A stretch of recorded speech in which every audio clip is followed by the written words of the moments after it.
नमस्कार मित्रांनो, या लेक्चरमधून आपण बघणार आहोत विपणनातील नीतिमत्ता किंवा विपणन मूल्य म्हणजे काय, मार्केटिंग एथिक्स म्हणजे नक्की काय असतं, त्याचप्रमाणे विपणनामधनं निर्माण होणारे वेगवेगळे अनैतिक मुद्दे किंवा अनएथिकल प्रॅक्टिसेस कोणत्या असतात त्याचा देखील आपण या लेक्चरमधून आढावा घेणार आहोत. त्याचप्रमाणे आपण बघणार आहोत मूल्यांचं विपणनामध्ये नक्की काय महत्त्व आहे. तर आपण सुरुवात करूया. सुरुवातीला आपण बघूया विपणनातली मूल्य किंवा नीतिमत्ता म्हणजे नक्की काय असतं. तर विपणन ही एक मानवी प्रक्रिया आहे. विनिमयाच्या माध्यमातून गरजा आवश्यकता पूर्ण करण्याचं काम विपणनाकडून केलं जात असतं. परंतु बदलत्या कालमानाप्रमाणे विपणनाचं स्वरूप हे आज बदलत चाललेलं आहे. विपणनाची उद्दिष्ट साध्य करण्यासाठी अनेक अनैतिक प्रथांचा देखील आजकाल वापर केला जातोय. त्यामुळं विपणनाची प्रक्रिया ही मानवी न राहता अमानवी स्वरूपाची झाल्याचं आपल्याला दिसून येत आहे. त्यामुळंच कोणत्याही व्यवसायाला नीतिमत्तेचा विचार करणं कसं गरजेचं आहे याचा विचार विपणनातल्या नीतिमत्तेमध्ये मूल्यांमध्ये केलेला आपल्याला आढळतो. व्याख्या जर याची करायची झाली तर आपण असं म्हणू शकतो की विपणन प्रक्रियेमध्ये नैतिक तत्वांचा जाणीवपूर्वक उपयोग करणं म्हणजे विपणनातली नीतिमत्ता किंवा विपणन मूल्य. जी वेगवेगळी नैतिक मूल्य आहेत, तत्व आहेत, त्याचा वापर आपण जर विपणनाची प्रक्रिया राबवत असताना पार पाडत असताना केला तर आपण विपणनातली नीतिमत्ता किंवा मूल्य पाळतोय असं आपण म्हणू शकतो. मित्रांनो, यानंतर आपण बघूया विपणनातून कोणकोणते अनैतिक मुद्दे निर्माण होतात किंबहुना अनएथिकल प्रॅक्टिसेस विपणनातल्या कोणत्या कोणत्या असतात. तर पहिली गोष्ट असते ती म्हणजे जाहिरातल्या मूल्यांचे प्रश्न. जाहिराती या प्रामुख्यानं माहिती पुरवणं, ग्राहकांना आकर्षित करणं याच्यासाठी बनवल्या जातात. ग्राहकांना आकर्षित करण्यासाठी आणि विक्री वाढवण्यासाठी जाहिरातीचा उपयोग होतो. प्रामाणिकपणा, सत्यता ही जाहिरातीत प्रतिबिंबित होणं हे अत्यावश्यक असतं. परंतु बऱ्याच वेळेला प्रामाणिकपणेचं हे जे तत्त्व असतं, सत्यतेचं तत्त्व असतं, नीतिमूल्य, नीतिमत्ता असते, या गोष्टींशी तडजोड केली जाते. नैतिक मूल्यांचं महत्त्व जर आपण बघितलं तर ते कुठलाही पेशा असो, जीवन असो, याच्याशी संबंधित असल्यामुळं नीतिमूल्य स्वीकारणं ही एक अपरिहार्य गोष्ट आहे. ठराविक नीतिमूल्य सांभाळून जर जाहिरात केली तर व्यवसायाची भरभराट होऊ शकते. किंबहुना नीतिमूल्य सांभाळून जाहिरात करणं ही व्यवसायाची सामाजिक जबाबदारी आहे. आधुनिक जाहिरात ही वेगवेगळ्या माध्यमांच्या माध्यमातून लोकांपर्यंत पोहोचत असते. त्यामुळं नैतिकतेच्या दृष्टीनं जाहिरातीवर बरंच लक्ष व्यवसाय संस्थेला द्यावं लागतं. आज जर आपण बाजारात बघितलं तर बरेचसे संदेश असतात, त्याच्यामध्ये खोटी माहिती, फसवणूक करणारी माहिती दिलेली असते. यामुळे होतं असं की नैतिकतेच्या दृष्टीनं त्या जाहिरातींवरती टीका होते. त्या जाहिराती नैतिक नाहीत असं लोकांचं मत होतं. मित्रांनो, काही नैतिकतेवर जाहिरातीच्या कसं आक्रमण होतं याची काही उदाहरणं आपण बघूयात. आपण जाहिरात बघितली असेल बॅकपायपर सोड्याची.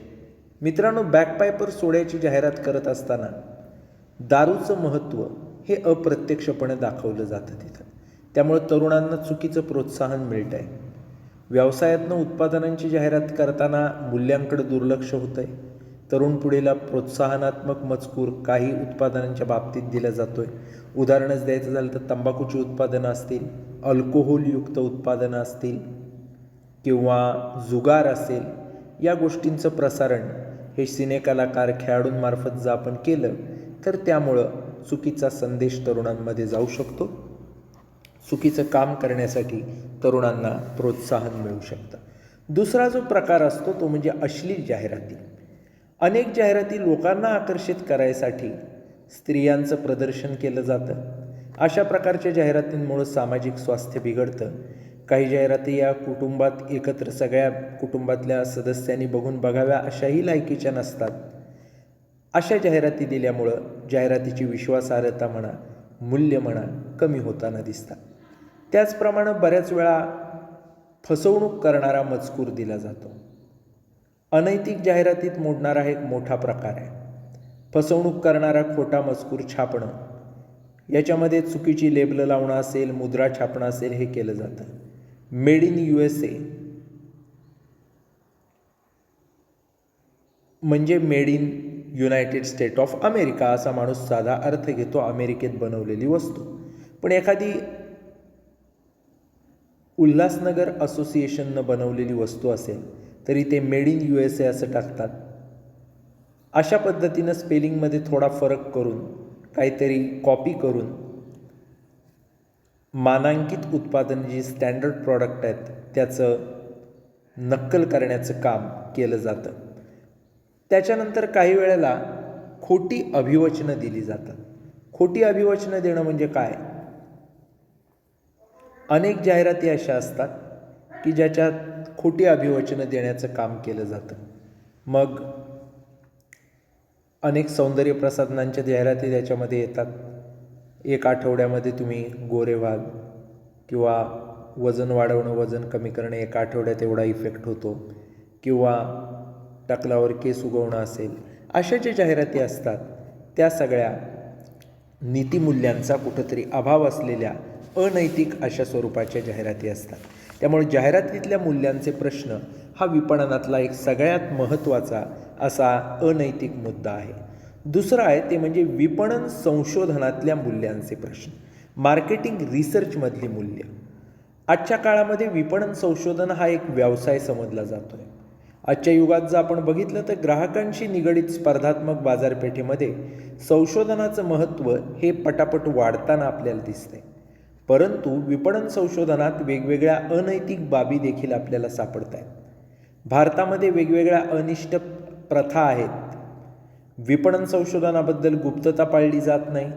संशोधक कर्मचारी जे असतात ते योग्य संपर्क ठेवत नाहीत. पात्रताधारक कर्मचारी उपलब्ध नसतानाही संशोधन केलं जातं ओढून ताणून. या ज्या गोष्टी आहेत त्यामुळं विपणन संशोधनाचे कार्य हे करत असताना त्याच्यामधल्या ज्या काही नैतिक पातळ्या आहेत, नैतिक बाबी आहेत, त्या न पाळल्याचं आपल्याला बऱ्याचदा लक्षात येत आहे. त्यानंतर असतं ते म्हणजे डिजिटल विपणनातल्या नीतिमत्तेचा प्रश्न.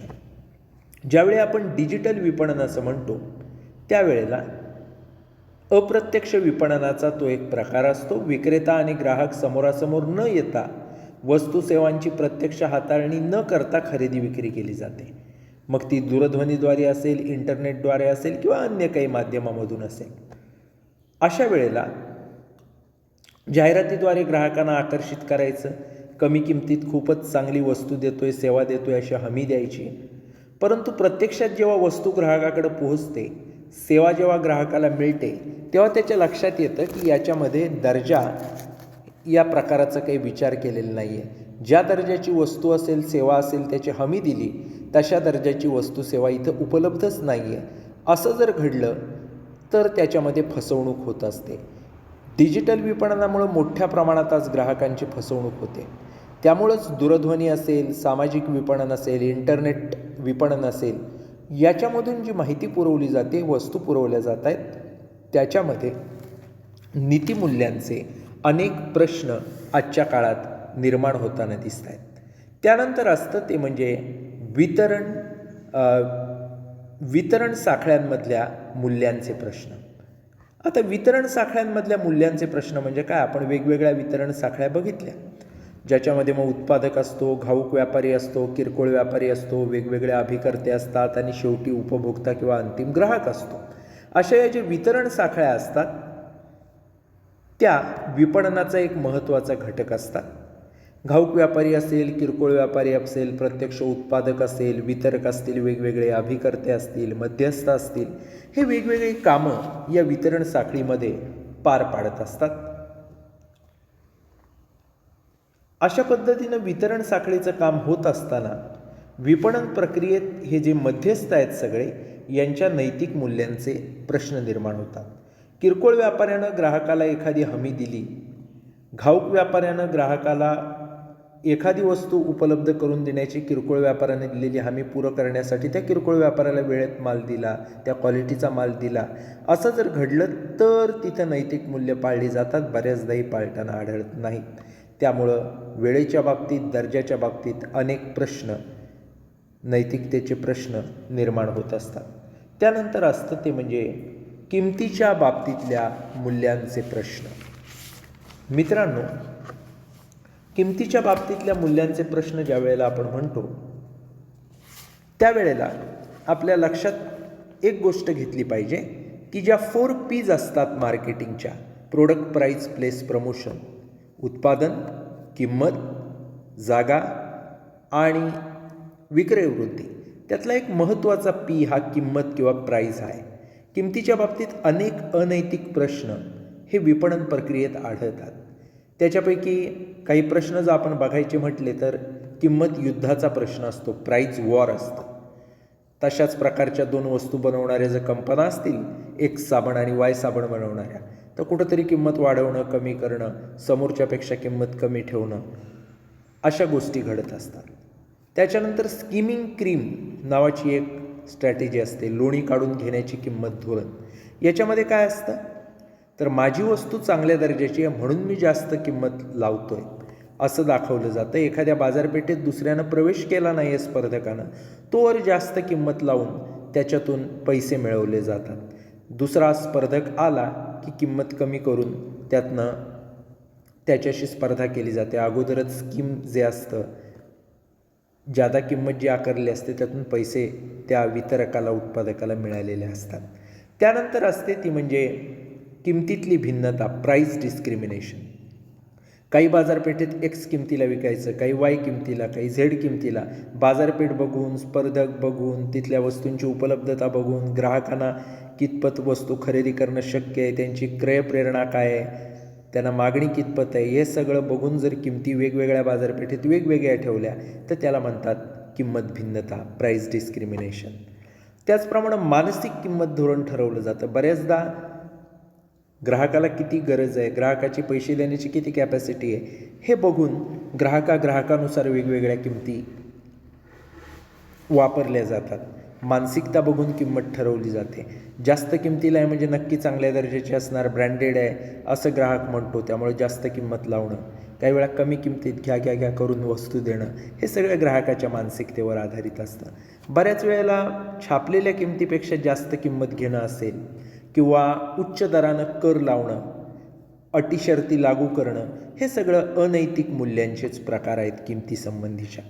त्यानंतर असतात ती म्हणजे पर्यावरणाच्या बाबतीतल्या मूल्यांचे प्रश्न. विपणनामधल्या वस्तू ज्या आहेत त्यांच्या वेष्टनाच्या बाबतीत पर्यावरणाचा विचार न करता बऱ्याचदा बांधणी साहित्य वापरलं जातं. वस्तू आकर्षक दिसावी म्हणून प्लॅस्टिकचा वापर केला जातो, रॅपरसाठी, कव्हरसाठी. नष्ट न होणारं साहित्य वापरलं जातं. अशा वेळेला त्यातून पर्यावरणातला कचरा व्यवस्थापन हा मोठा प्रश्न निर्माण होत असतो. जैविक विघटन त्या प्लॅस्टिकचं होत नसतं, ते निसर्गात पडूनच राहत असतं. त्यामुळं अनेक पर्यावरणीय प्रश्न निर्माण होत असतात. त्यामुळं पर्यावरणाच्या बाबतीतल्या मूल्यांचे प्रश्न हे देखील विपणनातून बऱ्याचदा निर्माण होताना आपल्याला दिसतात. त्यानंतर असतं ते म्हणजे स्पर्धकांच्या बाबतीतल्या मूल्यांचे प्रश्न. वेगवेगळ्या कंपन्यांकडनं वेगवेगळ्या क्षेत्रातल्या सेलिब्रिटींचा वापर केला जातो. सेलिब्रिटींचा प्रभाव हा मोठ्या प्रमाणावर असतो. त्याचा विक्रीवाढीच्या दृष्टीनं छान प्रकारे उपयोग करून घेता येतो. एखाद्या उत्पादनाची जाहिरात अमिताभ बच्चननं केली, एखाद्या उत्पादनाची जाहिरात आमिर खाननं केली, एखाद्या उत्पादनाची जाहिरात आपल्याकडे विराट कोहलीनं केली किंवा कोणीतरी अनुष्का शर्मानं केली, असं जर झालं तर ते उत्पादन आहे ते अनेक लोकांपर्यंत पोहोचू शकतात. येस, विराट हे वापरतो म्हणजे मी वापरलं पाहिजे, अमिताभ हे वापरतो मी वापरलं पाहिजे, अशा पद्धतीनं अनेक लोकांपर्यंत, मोठ्या ग्राहक समूहापर्यंत ते उत्पादन जातं. पण सेलिब्रिटींकडनं देखील वेगवेगळ्या उत्पादनांच्या दृष्टीनं चुकीचे दावे केले जातात. सेलिब्रिटींचा फोटो वापरून त्यांची मान्यता आहे असं दाखवलं जातं. प्रत्यक्षात त्या दर्जाचं ते इफेक्ट देणारं, तसे इफेक्ट देणारं ते उत्पादन नसतं. त्यामुळं सेलिब्रिटींच्या बाबतीतले प्रश्न हे निर्माण होत असतात. त्याच्यानंतर असतं ते म्हणजे लहान मुलांच्या बाबतीतले प्रश्न. कंपन्यांकडनं जाहिरात असेल, विक्रयवृद्धी असेल, हे करत असताना लहान मुलांचा उपयोग केला जातो. लहान मुलांचा विक्रीचं साधन म्हणून वापर केला जातो. लहान मुलंही नेहमी अनुकरणप्रिय असतात. त्यामुळे जाहिरात, विक्रयवृद्धीच्या योजना लक्षात आल्या की लहान मुलं असतील ती पालकांकडे तशा प्रकारच्या वस्तू घ्यायचा आग्रह धरताना आढळतात. काही वेळेला अशक्य अशा बाबी जाहिरातीत दाखवल्यामुळे त्याचा वाईट परिणाम हा लहान मुलांच्या मानसिकतेवर होतो. अशा प्रकारची वेगवेगळी अनैतिक मूल्य विपणनामधून निर्माण होताना आपल्याला दिसतात, ज्याच्यामध्ये प्रामुख्यानं आपण बघितलेली आहेत ती म्हणजे जाहिरातीतली मूल्य असतील, विपणन संशोधनातले प्रश्न असतील, डिजिटल विपणन असेल, वितरण साखळीमधले प्रश्न असतील, किमतीच्या बाबतीत मूल्यांचे निर्माण होणारे प्रश्न असतील, पर्यावरणाच्या बाबतीतले मूल्यांचे प्रश्न, स्पर्धकांच्या बाबतीतले मूल्यांचे प्रश्न, सेलिब्रिटींच्या बाबतीतले मूल्यांचे प्रश्न आणि लहान मुलांच्या बाबत निर्माण होणारे मूल्यांचे प्रश्न. यानंतर आपण बघणार आहोत ते मूल्यांचं विपणनामध्ये नक्की काय महत्त्व आहे त्याच्याबद्दलची माहिती. विपणन ही एक आर्थिक प्रक्रिया आहे, कारण तिथं खरेदी विक्री होते, पैशाच्या मोबदल्यात वस्तू आणि सेवा दिल्या घेतल्या जातात. त्याचप्रमाणे ती एक सामाजिक प्रक्रिया आहे. लोकांच्या गरजा काय आहेत वस्तू सेवांबद्दल त्या तिथून भागवल्या जातात समाजातल्या लोकांच्या, आणि या गरजा भागवण्यासाठी वस्तू आणि सेवांची निर्मिती करणाऱ्या उद्योग संस्था, विक्रेते हे देखील समाजाचेच घटक असतात. त्यामुळं विपणन ही एक आर्थिक प्रक्रिया आहे, त्याचप्रमाणे सामाजिक प्रक्रिया देखील आहे. विपणनाच्या माध्यमामधनं वस्तू आणि सेवांची खरेदी ही उपभोक्त्यांमार्फत केली जाते. त्यांच्या गरजांची पूर्तता करण्याचं काम विक्रेते, उत्पादक करतात. विपणन अनैतिक किंवा अनिष्ट प्रथांचा वापर जर करत असेल तर त्यामुळं समाजामध्ये अनेक प्रश्न हे निर्माण होत असतात. त्यामुळं व्यावसायिकांनी मूल्यांचा वापर केला पाहिजे. विपणन प्रक्रियेत समाजहिताला प्राधान्य दिलं पाहिजे, नैतिक मूल्य पाळली पाहिजेत, हे आवश्यक असतं. त्यामुळं मूल्यांचं विपणनामधलं नक्की महत्त्व काय आहे ते आता आपण बघूया. पहिली गोष्ट आहे ती म्हणजे समाजातले वेगवेगळे घटक जे असतात, गुंतवणूकदार असेल, कामगार असतील, संपूर्ण समाज असेल, त्यांना विपणनाद्वारे आपल्या ज्या काही गरजा आहेत त्यांची पूर्तता करायची असते. वेगवेगळ्या अनैतिक मूल्यांचा उपयोग जर विपणनात केला तर समाज स्वास्थ्य बिघडू शकतं. त्यातनं अराजकता निर्माण होऊ शकते, अनैतिकतेचे प्रश्न निर्माण होतात, स्त्रियांच्या हक्काबद्दलचे प्रश्न निर्माण होतात, फसवणूक होऊ शकते, असे अनेक प्रकार घडतात. त्यामुळं समाजाच्या दृष्टिकोनातून जे महत्त्व आहे मूल्यांचं ते म्हणजे मूल्यांचं सामाजिक महत्त्व. आणि हे मूल्यांचं सामाजिक महत्त्व पाळणं हे कुठल्याही व्यवसाय संस्थेची अत्यंत महत्त्वाची अशी जबाबदारी असते. नीतिमूल्य ही विपणनात सामाजिक शांतता निर्माण करायला पोषक असतील अशीच वापरली पाहिजेत. जाहिराती असतील किंवा इतर विपणनाचे मार्ग असतील त्यातून सामाजिक शांतता कशी निर्माण होईल हे त्या उत्पादकांनी, वितरकांनी बघितलं पाहिजे. त्यामुळं मूल्यांचं सामाजिक दृष्टिकोनातून असणारं महत्त्व, समाजाला कशी चांगली नैतिकता दिसेल त्या विपणनातून हे बघितलं पाहिजे. त्यानंतर दुसरं असतं ते म्हणजे मूल्यांचं व्यावसायिक महत्त्व. व्यवसायाला बाजारपेठ एक प्रतिमा, एक नावलौकिक निर्माण करून देत असते. ही प्रतिमा असेल, नावलौकिक असेल, तो वाढवण्याचं काम कुठल्याही व्यवसाय संस्थेला करायचं असतं. ही प्रक्रिया जी असते, आपला नावलौकिक वाढवणं, प्रतिमा उंचावणं, ही प्रक्रिया लॉंग टर्म असते, दीर्घकालीन स्वरूपाची असते. व्यवसायानं नीतिमूल्यांचा उपयोग विपणनात केला तर अशा वेळेला प्रामाणिकता असेल, सचोटी असेल, विश्वास असेल, या सगळ्या दृष्टीनं व्यवसायाची एक चांगली प्रतिमा निर्माण होऊ शकते आणि त्याचा फायदा विक्रय वृद्धीचं काम करण्यासाठी करता येत असतो. त्यानंतर असतं ते म्हणजे मूल्यांचं ग्राहकांच्या दृष्टिकोनातनं असणारं महत्त्व. व्यवसायामध्ये ग्राहक हा सगळ्यात महत्त्वाचा असा घटक असतो. तो गरजांची पूर्तता करण्याचं काम करत असतो. ग्राहकाच्या ज्या गरजा असतात त्याच्यामध्ये वस्तू आणि सेवा या दोन्हीच्या गरजा ग्राहकाला असतात.